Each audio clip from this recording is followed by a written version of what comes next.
여러분 안녕하세요. 인제대학교 간호대학 신소영 교수입니다. 오늘은 현 시점에도 여전히 발병하고 있는 전 세계적인 전염병인 코로나 바이러스 감염증 19, 즉 코비드19에 대해서 알아보도록 하겠습니다. 오늘 강의 내용은 다음과 같습니다. 먼저 코비드19라는 질병이 무엇인지 알아보고 원인이 되는 코로나 바이러스는 무엇인지, 또 그 감염 경로는 어떤지에 대해서 살펴보겠습니다. 그리고 위험 요인, 유병률과 진단 방법, 증상 및 징후에 대해 알아보고 마지막으로 무엇보다 중요한 치료 및 예방법에 대해 알아보도록 하겠습니다.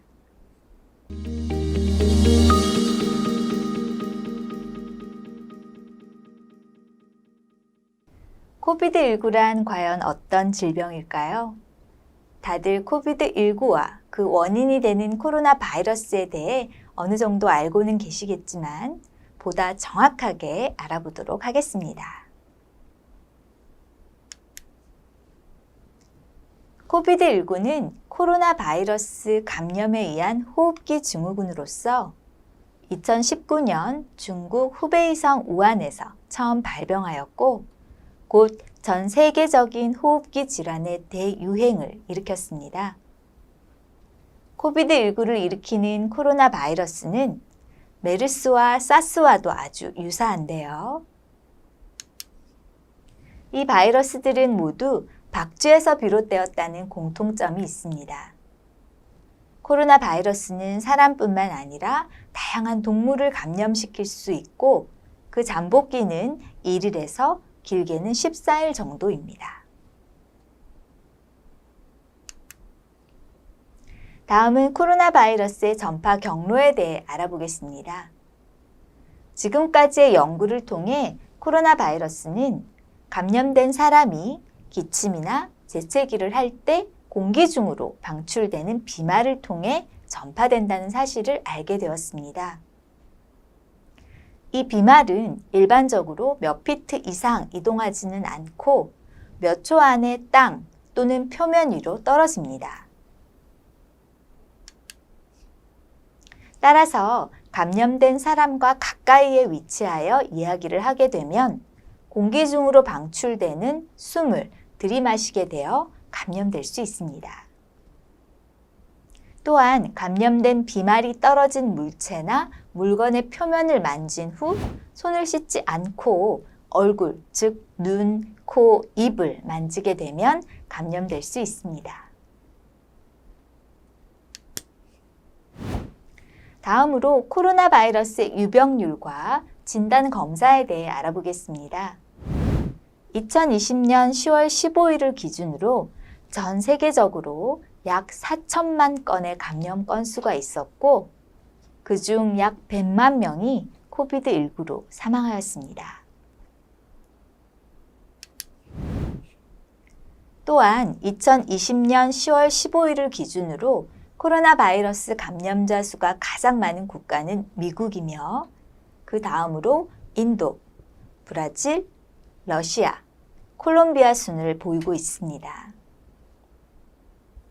2020년 10월 15일을 기준으로 대한민국의 코로나 바이러스 누적 감염 건수는 24,988건이며 누적 사망 건수는 439건입니다. 이 건수는 지금도 여전히 증가하고 있죠. 세계보건기구에 따르면 2020년 10월 15일을 기준으로 라오스의 경우 코로나 바이러스 감염 사례는 23건이지만 코로나 바이러스 감염으로 인한 사망자는 아직 없는 상태입니다. 그러나 전 세계적으로 수많은 사람들이 감염되고 또 많은 사상자를 소래하고 있기 때문에 라오스도 마냥 안전하다고만은 할 수 없겠습니다.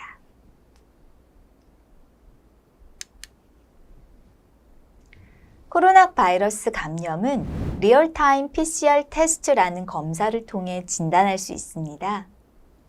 검사를 위해서는 먼저 상기호흡기와 하기호흡기에서 바이러스를 채취해야 하는데요. 아주 긴 면봉을 사용해서 코와 목에서 샘플을 채취하여 연구실로 보내서 검사를 합니다. 만약 기침을 통해 객담이 배출된다면 그 객담을 모아서 검사실로 보낼 수도 있습니다. 검사 기관에 따라 다 다르지만 검사 결과가 나오기까지 빠르면 수시간, 보통 1일에서 2일 정도가 소요됩니다. 그렇다면 코비드-19의 위험 요인은 어떤 것들이 있을까요? 코비드-19는 지금까지 없었던 질병이 새롭게 발현되었기 때문에 위험 요인을 잘 이해하기 위해서는 앞으로 더 많은 연구가 필요합니다. 현재까지 확인된 잠재적 위험 요소는 다음과 같습니다. 60세 이상 노인들과 심혈관 질환, 당뇨병, 만성호흡기 질환, 암과 같은 기저질환이 있고 관련 약물을 복용하는 사람들이 코로나 바이러스에 훨씬 더 취약합니다. 또한 남자가 여자보다 더 잘 감염된다는 연구 결과가 나왔고요. 임산부의 경우 면역력이 떨어져 있어 감염에 취약할 수 있습니다.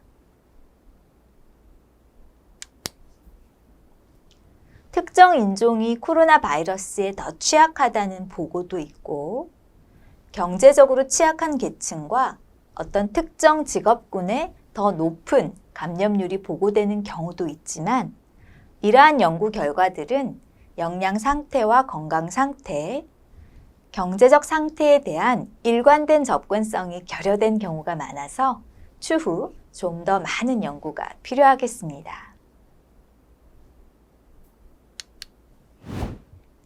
자, 그럼 코비드-19의 증상과 징후에는 어떤 것들이 있는지 알아보겠습니다. 우선 코로나 바이러스에 감염된 사람들은 누구나 가벼운 증상에서부터 아주 심각한 증상까지 겪을 수 있다는 것을 알아야 합니다. 특히 심장질환, 폐질환, 고혈압, 당뇨병, 암과 같은 기저질환을 가진 60세 이상의 노인들은 코비드-19로 인해 훨씬 더 심각한 합병증이 발생할 위험이 높습니다. 코비드-19 환자들에게서 매우 광범위한 증상이 보고되고 있는데요. 코로나 바이러스에 노출된 후 2일에서 14일 정도가 지난 다음에 증상이 나타날 수가 있습니다. 발열이나 오한, 기침, 호흡곤란, 피로, 근육통, 두통, 미각이나 냄새의 손실, 인후염, 충혈이나 콧물, 구역질, 구토, 설사 등에서부터 심한 경우에는 이러한 감염에 의해 폐에 염증이 생기는 폐렴에 이를 수 있습니다. 중증 환자들은 호흡곤란으로 숨을 매우 가쁘게 쉬는데 가만히 앉아서 휴식을 취하는 상태에서조차 평소보다 호흡이 매우 빠르게 됩니다. 가장 많이 보고된 증상은 발열인데요. 전체 코비드-19 환자의 98%가 경험했다고 합니다. 그 다음으로 흔한 증상은 기침, 권태감, 호흡곤란, 피로 등입니다. 자, 그렇다면 코로나 바이러스 감염을 어떻게 예방하고 통제할 수 있을까요? 코비드-19를 위한 특정 백신이나 특이 치료제는 아직까지 없습니다. 특정 백신을 개발하기 위해서 여러 나라, 여러 연구진들이 노력하고 있는데요. 치료제 역시 현재 연구 중이며 임상시험을 통해 검사를 진행하고 있습니다. 따라서 지금 현재로선 대증치료 등 보조적 관리가 최선의 치료법입니다.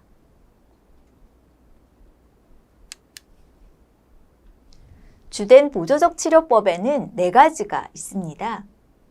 우선 이부프로펜이나 아세트아미노펜과 같은 해열 진통제를 사용할 수 있겠습니다. 두 번째로는 우리가 흔히 알고 있는 기침약을 사용할 수 있겠습니다. 코프 시럽이나 기침약은 기침이나 재채기, 인후통을 완화시킬 수 있습니다. 세 번째로는 충분한 수분 섭취입니다. 자주 물을 마시거나 병원에서 수액을 맞는 것이 해당되겠습니다. 마지막으로 무엇보다 중요한 건 충분한 휴식을 취하는 것입니다. 충분한 휴식을 취함으로써 회복에 도움이 되기 때문입니다.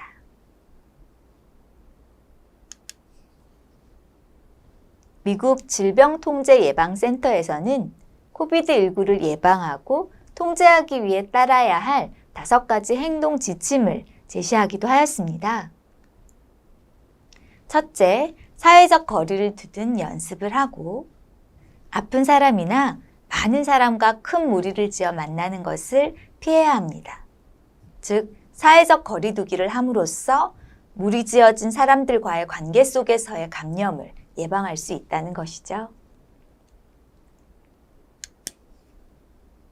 두 번째는 기침을 할 때 휴지로 감싸거나 옷의 윗소매 부분이나 팔꿈치에 기침을 하고 손에는 기침하지 않는다는 것입니다. 어쩔 수 없이 기침을 할 때 휴지로 좀 막아준다든지 옷에 이렇게 윗소매에 기침을 한다든지 하면 기침으로 인해서 공기 중으로 배출되는 비말을 좀 막는 역할을 할 수가 있겠죠. 손에 기침을 하게 되면 기침을 하자마자 바로 어떤 걸 만지게 될 거고 그러면 훨씬 더 전파력의 범위가 넓어지기 때문이죠. 세 번째로는 입이나 코, 눈, 즉 얼굴을 만지는 것을 되도록 피하라라는 것입니다. 네 번째로는 비누와 물로 최소 20초 이상 손을 자주 씻어야 한다는 것입니다. 특히 화장실에 다녀온 후, 밥을 먹기 전, 코를 풀거나 기침, 재채기를 한 후에는 손을 자주 씻어야 하는데요. 비누와 물을 쉽게 구할 수 없는 경우에는 알코올 함유량이 60% 이상인 손소독제를 사용해도 괜찮습니다. 하지만 무엇보다 비누와 물이 가장 좋은데요. 비누와 물로 20초 이상 손을 자주 씻는 것만이 아주 좋은 예방법이라고 볼 수가 있겠습니다. 5번째로 물리적으로 거리를 둘 수 없을 경우에는 마스크를 착용해야 한다는 것입니다. 이렇게 5가지 행동 지침을 잘 지키면 코비드-19를 예방하고 통제하는 데 아주 큰 도움이 됩니다. 감염병 예방의 시작은 손 씻기입니다. 손 씻기 6단계 방법. 1단계. 손바닥과 손바닥을 마주대고 문질러주세요. 2단계. 손등과 손바닥을 마주대고 문질러주세요. 3단계. 손바닥을 마주대고 손깍지를 끼고 문질러주세요. 4단계. 손가락을 마주잡고 문질러주세요. 5단계. 엄지손가락을 다른 편 손바닥으로 돌려주며 문질러주세요. 6단계. 손가락을 반대편 손바닥에 놓고 문지르며 손톱 밑을 깨끗하게 하세요. 감염병 예방은 내 손으로. 올바른 손 씻기. 질병관리본부. 아까도 말씀드렸듯이 무엇보다 손위생을 철저히 하면 코로나 바이러스 감염을 예방하는 데 큰 도움이 됩니다.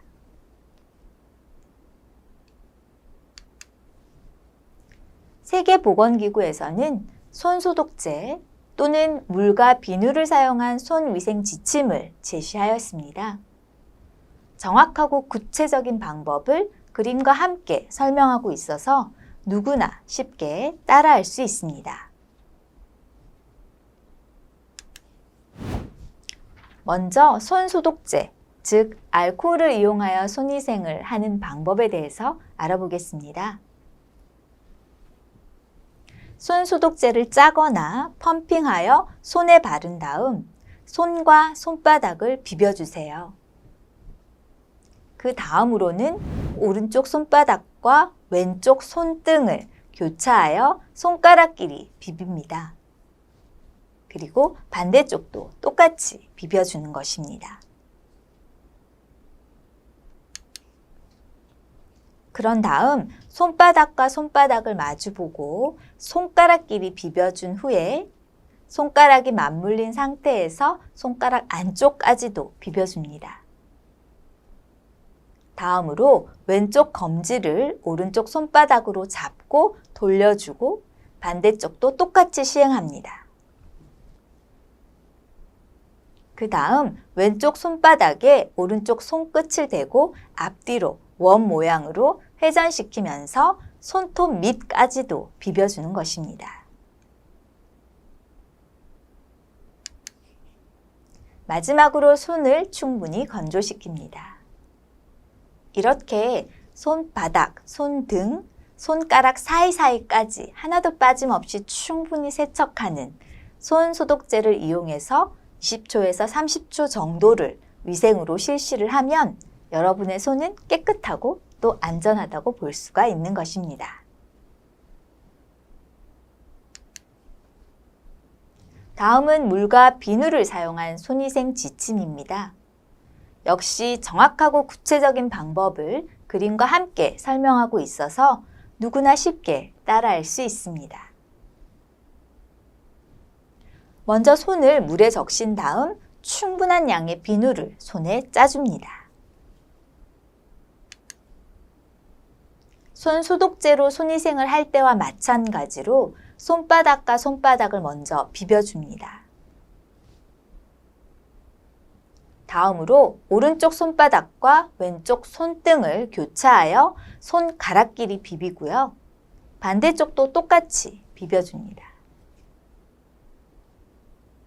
그런 다음 손바닥과 손바닥을 마주보고 손가락끼리 비벼준 후에 손가락이 맞물린 상태에서 손가락 안쪽까지도 비벼주게 되는 것입니다. 다음으로 왼쪽 검지를 오른쪽 손바닥으로 잡고 돌려주고요. 반대쪽도 똑같이 시행합니다.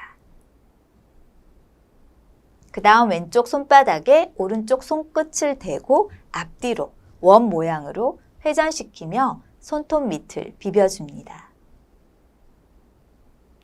그리고 나서 흐르는 물에 손을 깨끗이 씻습니다. 손의 물기를 일회용 타월로 완전히 닦고 타월을 이용하여 수도꼭지를 잠깁니다. 손을 충분히 씻고 나서 바로 수도꼭지를 맨손으로 잡아버리면 또 바로 오염이 되겠죠. 그래서 손을 닦은 그 타월을 이용해서 수도꼭지를 잠그는 것도 중요합니다. 이렇게 물과 비누를 이용해서 40초에서 60초 정도 손위생을 실시하면 여러분의 손은 깨끗하고 안전하다고 볼 수 있습니다. 물리적 거리를 충분히 둘 수 없을 때에는 서로를 보호하기 위해 마스크를 반드시 착용하라고 얘기를 했었는데요. 마스크 착용 시 마스크의 종류와 종류별 효과를 잘 알고 적절한 마스크를 선택하여 착용할 수 있어야 되겠습니다. 바이러스 보호용 마스크에는 일반적으로 5가지 종류가 있습니다. 먼저 N95 마스크는 공기 중에 미세한 입자를 효과적으로 걸러내 공기를 통해 퍼지는 호흡기 감염으로부터 보호해줍니다. 마스크가 손상 또는 변형되거나 습기가 차거나 더러워진 경우에는 그 효과가 떨어지기 때문에 재사용하지 마십시오. 두 번째로 KF94 마스크인데요. N95 마스크와 거의 같은 기능을 가지고 있습니다. 공기 중에 미세한 입자를 효과적으로 걸러내 공기를 통해 퍼지는 호흡기 감염으로부터 보호해 줍니다.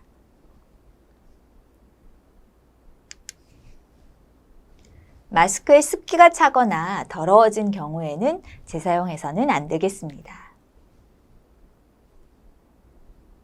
세 번째로는 의료용 수술 마스크입니다. 이 마스크는 일회용으로 의료진에게 기본적인 보호를 제공해 줄 수 있으며 혈액, 체액, 비강 점액이 튀는 것을 예방합니다. 네 번째로 일반 마스크입니다. 일반적인 환경에서 일회용 위생용품으로 사용하며 질병을 일으키는 미생물 이외의 입자, 즉 꽃가루와 같은 것도 차단합니다. 마지막으로 천으로 된 패브릭 마스크입니다. 방풍, 열 효과가 있으며 먼지 등 비교적 큰 입자를 차단합니다. 이 마스크는 소독 후 반복 사용이 가능하다는 점이 장점일 수 있겠습니다. 오늘은 전 세계적인 대유행을 일으키며 사회적인 문제가 되고 있는 코로나 바이러스 감염으로 인한 호흡기 질환인 코비드19에 대해 알아보았습니다. 코로나 바이러스는 감염된 사람이 기침이나 재채기를 할 때 공기 중으로 방출되는 비말을 통해 전파되며 잠복기는 1일에서 14일 정도입니다. 증상은 코로나 바이러스에 노출된 후 2일에서 14일이 지난 다음에 나타날 수 있습니다. 다양한 증상을 나타낼 수 있는데요. 그 중에서도 발열, 기침, 권태감, 호흡곤란, 피로 등이 가장 흔한 증상이고 심할 경우에 폐렴을 일으킬 수도 있습니다.